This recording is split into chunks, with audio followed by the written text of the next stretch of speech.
سیدنا ابو بردہ رحمۃ اللہ علیہ سے روایت ہے کہ جب ابو موسیٰ اشعری کی وفات یعنی انتقال کا وقت آیا تو آپ نے اپنے بیٹوں سے فرمایا، اے میرے بیٹو روٹی والے کو یاد کرو۔ ابو موسیٰ اشعری نے اپنے بیٹوں کو کہا روٹی والے کو یاد کرو۔ یہ ایک آدمی تھا، پھر بتانے لگے پوری ڈیٹیل، کہنے لگے یہ ایک آدمی تھا جو ایک جھوپڑی میں عبادت کیا کرتا تھا، جھوپڑی میں عبادت کیا کرتا تھا۔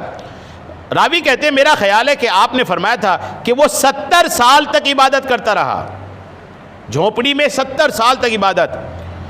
ہفتے میں صرف ایک دن جھوپڑی سے باہر آتا تھا، پورا ہفتہ جھوپڑی میں ایک دن بس باہر آتا تھا۔ اسی طرح ایک بار جب وہ اپنی جھوپڑی سے نکلا تو شیطان نے اسے ایک عورت کے فتنے میں مبتلا کر دیا۔ وہ عابد 7 دن یا 7 راتیں اس عورت کے ساتھ رہا۔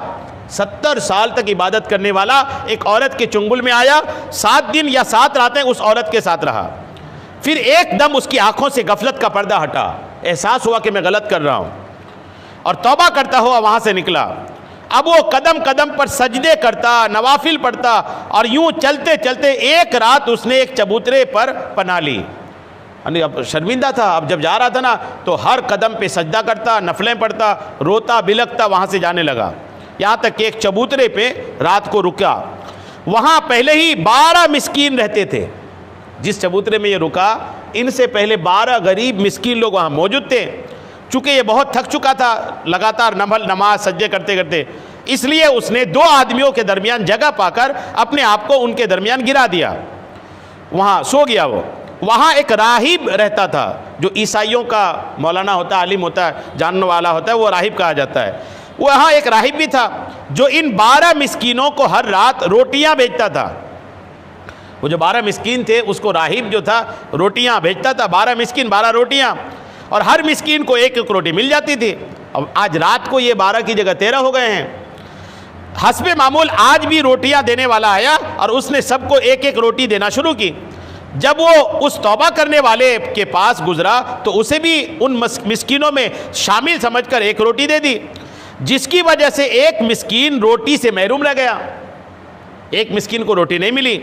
تو اس نے روٹیوں والے سے کہا کیا بات ہے، تم نے میرے حصے کی روٹی مجھے نہیں دی، مجھ سے تم بے پرواہ کیوں ہو گئے ہو؟ روٹی والے نے کہا تیرا خیال ہے کہ میں نے تمہارے حصے کی روٹی تم سے روک لی ہے؟ ان سے پوچھو کہیں میں نے کسی کو 2 روٹیاں تو نہیں دی؟ سب نے کہا نہیں۔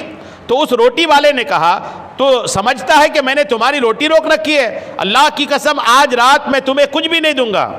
اس عبادت گزار تائب نے جب یہ دیکھا تو اسے اس مسکین پر ترس آیا اور اس نے لی ہوئی روٹی اس کو دے دی اور خود بھوکا رہا، اور صبح تک بھوک کی تاب نہ لا کر کے وفات پا گیا۔ بھوک کی تاب نہیں لایا، وفات پا گیا۔ ابو موسیٰ اشعری رحمۃ اللہ علیہ فرماتے ہیں اس کے 70 سالوں کا وزن، اب سنیے اس بات کو، یہ جو واقعہ بیان ہوا اس کا نچوڑ دیکھیے۔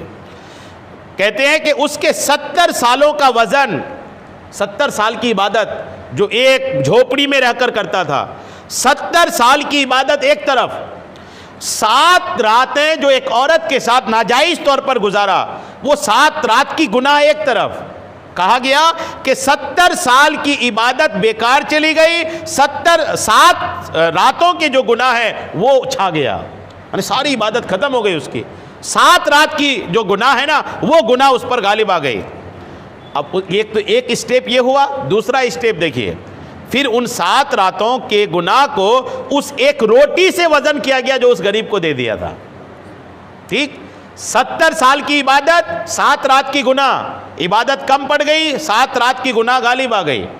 اب اس نے جو آخری رات اپنی زندگی کا کیا تھا کہ روٹی ملی تھی، لیکن جب اس نے دیکھا جھگڑا ہو رہا تو اپنے حصے کی روٹی جو اس کو ملی تھی وہ مسکین کو دے دیا۔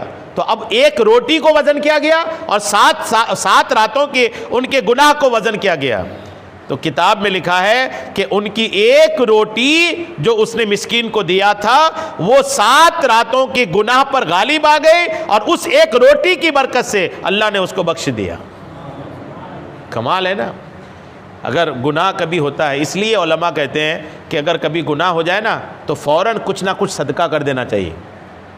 یہ کتابوں میں بالکل لکھا ہے یہ بات کہ اگر کبھی گناہ ہو جائے، اور اسے تو کرنا نہیں چاہیے، لیکن گناہ کبھی ہو گیا تو فوراً اٹھیں، کچھ نہ کچھ صدقہ کر دیں، کہ صدقہ جو ہے وہ گناہوں کو مٹاتا ہے۔ اللہ کریم ہم سب کو عمل کی توفیق عطا فرمائے، آمین بجاہ النبی الامین صلی اللہ تعالی علیہ وسلم۔